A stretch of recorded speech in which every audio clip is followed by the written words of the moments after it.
জল এ হলো জীবনের আধার পঞ্চতত্ত্বের মধ্যে একটি, আর অত্যন্ত বিশেষ।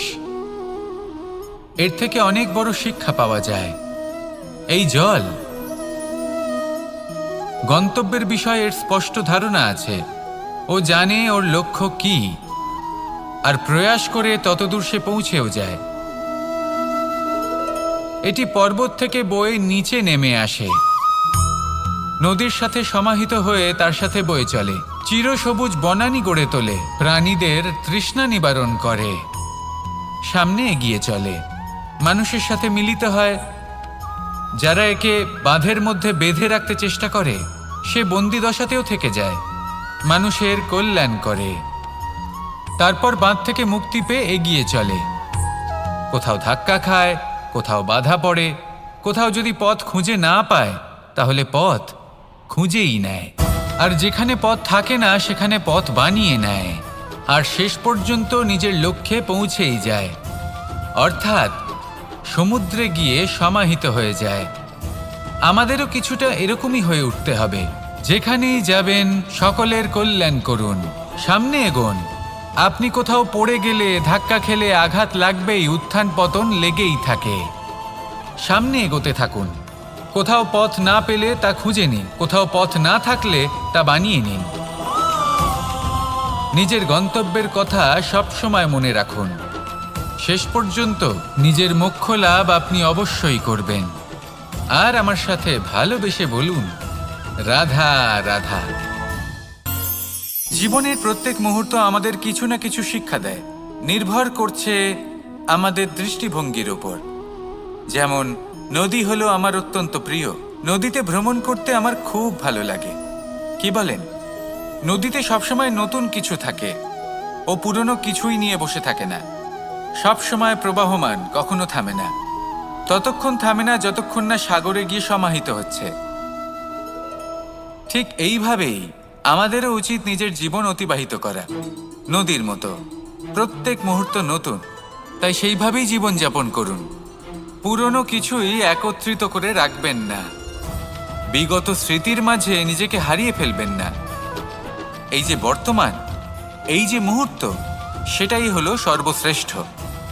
এর মাঝেই জীবন যাপন করুন, নদীর মতো প্রবাহমান হতে শিখুন।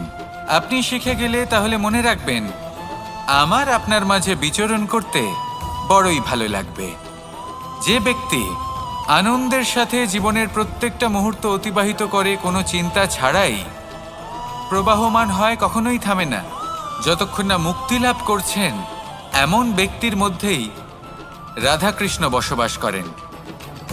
তাহলে আসুন আমার সাথে ভালোবেসে বলুন, রাধা রাধা। সূর্যের প্রকাশ অন্ধকারকে দূর করে দেওয়া সেই মহানায়ক। এই সূর্যের প্রকাশ যখন পৃথিবীতে এসে পৌঁছয়, কি হয়? এই পৃথিবী জেগে ওঠে, প্রত্যেক প্রাণী জেগে ওঠে, মানুষ জেগে ওঠেন, নিজের কর্ম করেন, জীবন যাপন করেন। এই ঘুমের মৃতপ্রায় স্থিতি কাটিয়ে উঠে জীবন যাপন করতে শেখেন। এটাই হলো প্রভাব সূর্যের প্রকাশের। এবার এই প্রকাশ যে সূর্যের থেকে পাই, তিনি কি করেন? তিনি নিজেকে জ্বালান আমাদের জীবন প্রদান করার জন্য। প্রত্যেকটা মুহূর্ত তিনি তাপ সহ্য করেন, আমরা যাতে সেই প্রকাশ লাভ করি। এটাই হলো জীবনের সারমর্ম। যদি আপনিও এই সংসারে প্রকাশ ছড়িয়ে দিতে চান, তাহলে আপনাকেও তপ্ত হতে হবে, নিজে জ্বলতে হবে, সেই কর্ম করতে হবে যেটা কঠিন হতে পারে কিন্তু আসলে শ্রেষ্ঠ। তবেই এই সংসারের সেবা করতে পারবেন, সংসারকে পথ দেখাতে পারবেন।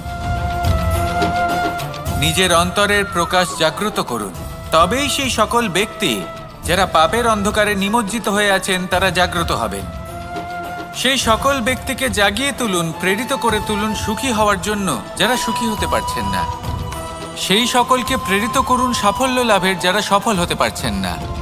নিজের অন্তরের সূর্যকে জাগ্রত করুন, চারিদিকে শুধু প্রকাশই প্রকাশ হবে, জীবনই জীবন থাকবে, আনন্দই আনন্দ থাকবে, আর এই মন বারবার প্রসন্ন চিত্তে বলে উঠবে, রাধা রাধা।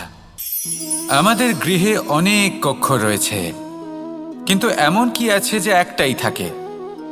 আমাদের গৃহের দ্বার। এমন কেন হয়? অনেক দ্বার তো থাকতেই পারে। ভেবে দেখুন, একটা বিশাল ভবন রয়েছে, তার চতুর্দিকে অনেক দ্বার আছে। ভালোই হবে, যাতায়াত করতে সুবিধা হবে, কিন্তু এমন আমরা কেন করি না? এবার আপনি বলবেন যে এটার উত্তর তো সহজ, যতগুলো দ্বার থাকবে ততজন দ্বারপালও থাকবে।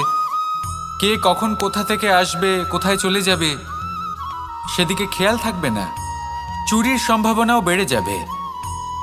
যাক, এই বিষয়ে অন্তত আপনি বোঝেন। সেই জন্য আপনার গৃহে একটাই দ্বার রয়েছে, কিন্তু আপনার মনের বিষয় কি জানেন? আপনার মনেও কি কোনো দ্বার আছে? নেই? তার মানে যে কোনো ব্যক্তি যেখান থেকে খুশি আসতে পারে, আর আপনার মনে যা খুশি প্রবেশ করিয়ে চলে যেতে পারে। কোনো বাধার সম্মুখীন না হয়ে কোনো ব্যক্তি আপনার মনে যা কিছু প্রবেশ করিয়ে চলে যাবে, তা সে আমাদের পক্ষে শুভ হোক, অশুভ হোক বা যতই ঘাতক হোক না কেন। সেই ভাবনা হতে পারে বাসনাময়, ক্রোধে পরিপূর্ণ, মতভেদে পরিপূর্ণ, বিদ্বেষ বা অহংকারে পরিপূর্ণ, বা কোনো ব্যর্থ ভাবনা হতে পারে। বিশ্বের যে কোনো ভাবনা মনে এসে বসবাস করতে পারে। এবার মনে যা ভাবনা থাকবে, মন সেটাই অনুভব করবে। নেতিবাচক ভাবনা যদি মনে ঘর করে, মন সুখ অনুভব কি করে করবে? সেই জন্য আবশ্যক হলো মনের মাঝে ইতিবাচক সত্তার দ্বার গড়ে তোলা। অর্থাৎ কোনো ভাবনা যদি আসে এবং ইতিবাচক হয়, তাহলে তাকে মনে প্রবেশ করতে দিন। যদি তা আপনাকে আর্থিক, সামাজিক, পারিবারিক, আধ্যাত্মিক লাভ দেয়, তাহলে তাকে প্রবেশ করতে দিন। যদি না দেয়, যদি তা নেতিবাচক ভাবনা হয়, তাকে দ্বার থেকেই আবার ফিরিয়ে দিন। যত শুভ চিন্তায় থাকবে এই মন, ততই শুভ হবে আপনার জীবন। আর এই মন সুপ্রসন্ন হয়ে বলবে, রাধা রাধা। আমি জীবনে অনেক ভালো মানুষের সংস্পর্শে এসেছি। এমন ব্যক্তি যিনি আজীবন জ্ঞান লাভ করে থাকেন, পড়তেই থাকেন, জ্ঞান অর্জন করতেই থাকেন, অত্যাধিক জ্ঞান অর্জন করতে থাকেন। কিন্তু এইটুকুই কি যথেষ্ট? ধরে নিন, কোনো ব্যক্তি শিল্পকলার বিষয়ে অনেক বই পড়ে ফেলেছেন, কিন্তু কখনো শিল্পকর্মই করেননি। তাহলে সেই জ্ঞানের কি লাভ? কোনো লাভ নেই। এবার এটাই আমাদের জীবনে শেখা প্রয়োজন। আমরা জ্ঞান অর্জন করি, কিন্তু তা যাপন করি না, তা কর্মজীবনে প্রয়োগ করি না। তাহলে এতে কি লাভ হবে? জ্ঞান আছেই সেই জন্য যাতে আমরা জীবনকে আরো শ্রেষ্ঠ করে তোলার জন্য তাকে প্রয়োগ করি। এই জ্ঞান এবং কর্মের একসাথে পথ চলাটাই আবশ্যক। তবেই এই জ্ঞান অভিজ্ঞতায় পরিণত হবে।